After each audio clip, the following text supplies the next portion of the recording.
happy, I'm very proud because I have a great support, especially of my family.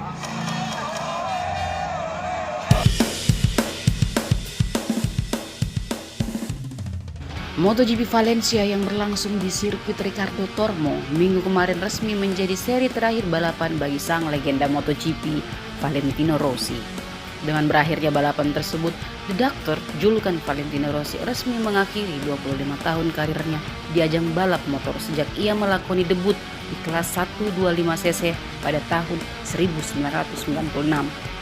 Selebrasi perpisahan sebagai bentuk penghargaan ramai diberikan kepada Valentino bahkan sebelum seri balapan berlangsung. Salam perpisahan dari Yamaha juga tak mau ketinggalan.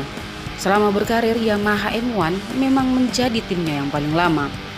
Bak surat cinta, Yamaha menuliskan kenangan pertama kali pertemuannya dengan Valentino Rossi di Sepang, Malaysia. Legenda sepak bola Brazil, Luis Nazario Ronaldo, sampai datang menemui di paddock untuk mengucapkan salam perpisahan. Sejak meniti karir, Valentino adalah pemilik predikat 9 kali juara dunia di semua kelas kecuali 1000cc. Valentino juga tercatat sebagai pebalap yang mampu meraih juara dunia dari dua merek motor berbeda, yakni Honda dan Yamaha.